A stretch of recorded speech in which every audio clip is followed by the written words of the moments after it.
Je parle au nom des femmes du monde entier qui souffrent d'un système d'exploitation imposé par les mâles.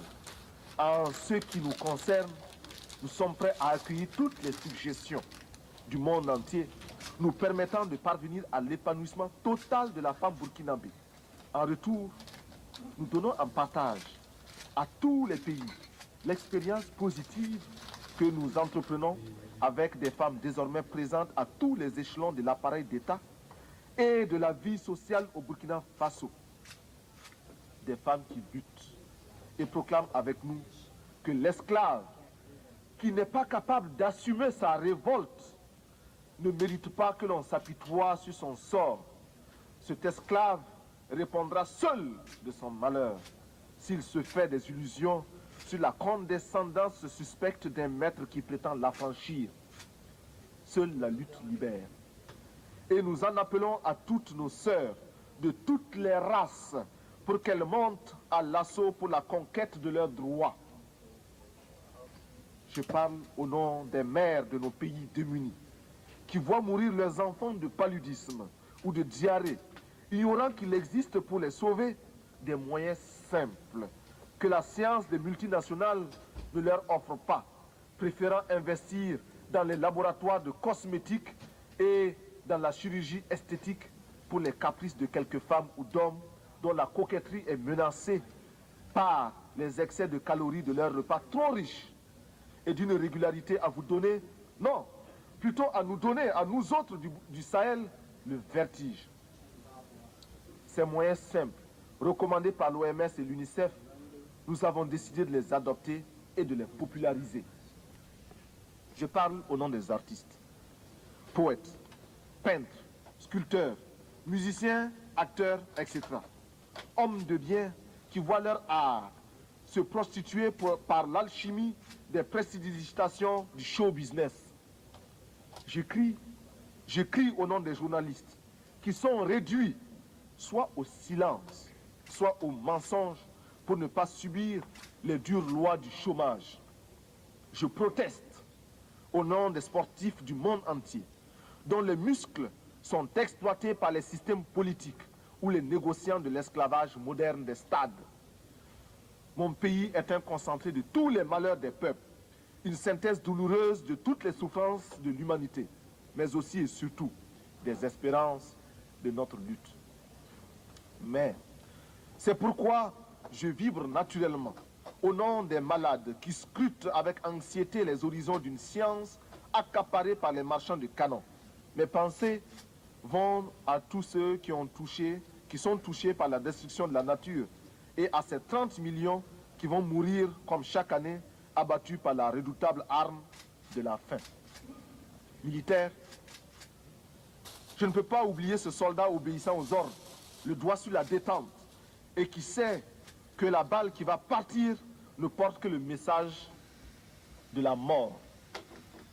Enfin, je veux m'indigner en pensant aux Palestiniens qu'une humanité inhumaine a choisi de substituer à un autre peuple. Hier encore martyrisé à loisir, je pense à ce vaillant peuple palestinien, c'est-à-dire à ces familles atomisées, errant de par le monde à la quête d'un asile. Courageux, déterminés, stoïques et infatigables, les Palestiniens rappellent à chaque conscience humaine la nécessité et l'obligation morale de respecter les droits d'un peuple.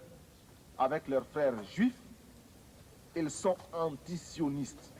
Aux côtés de mes frères soldats de l'Iran et de l'Irak, qui meurent dans une guerre fratricide et suicidaire, je veux également me sentir proche des camarades du Nicaragua, dont les ports sont minés, les villes bombardées et qui, malgré tout, affrontent avec courage et lucidité leur destin. Je souffre avec tous ceux qui, en Amérique latine, souffrent de la même mise impérialiste.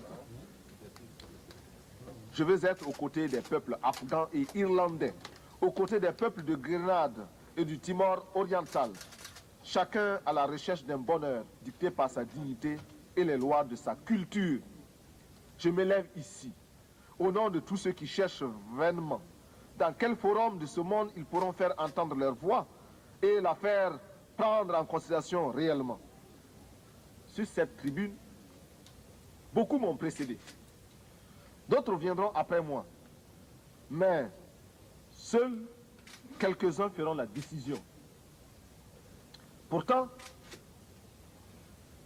nous sommes officiellement présentés comme égaux. Eh bien, je me fais le porte-voix de tous ceux qui cherchent vainement dans quel forum de ce monde ils peuvent se faire entendre.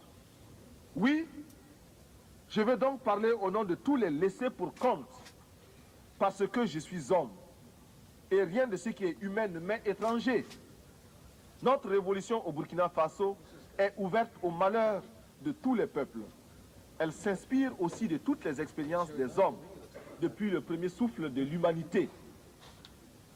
Nous voulons être les héritiers de toutes les révolutions du monde, de toutes les luttes de libération des peuples du tiers-monde.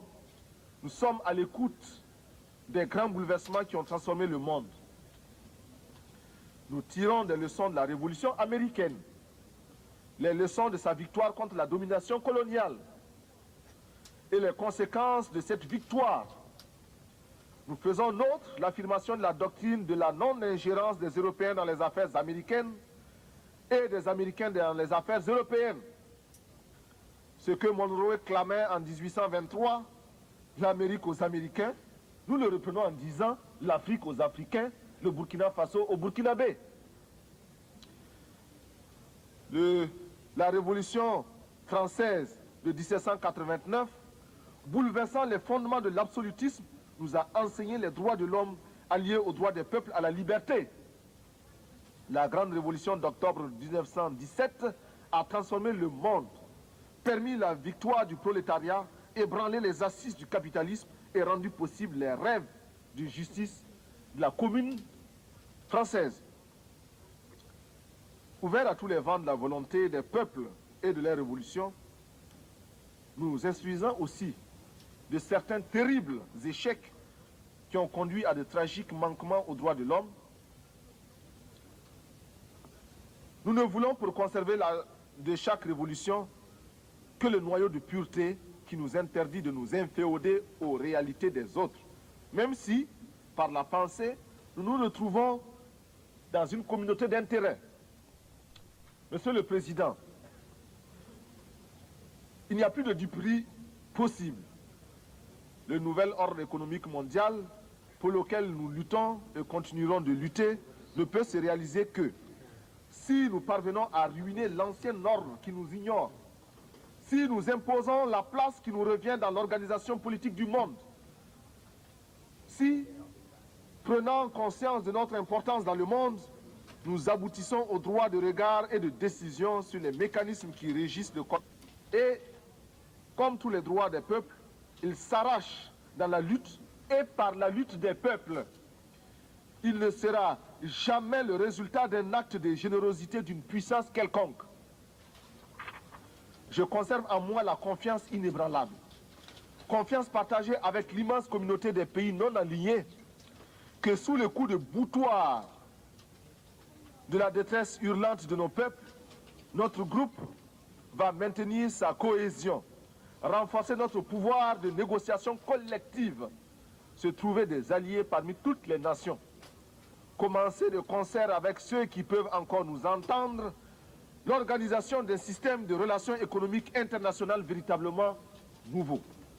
Monsieur le Président, si j'ai accepté de me présenter devant cette illustre assemblée pour prendre la parole, c'est parce que, malgré les critiques qui lui sont adressées par certains grands contributeurs, les Nations Unies demeurent la tribune idéale pour nos revendications, le lieu obligé de la légitimité des pays sans voix.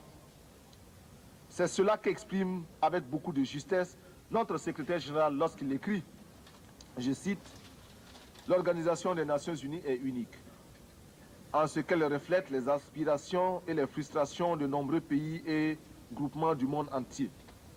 Un des grands mérites est que toutes les nations, y compris celles qui sont faibles, opprimées ou victimes de l'injustice, il s'agit de nous, peuvent, même lorsqu'elles sont confrontées aux dures réalités du pouvoir, y trouver une tribune et s'y faire entendre.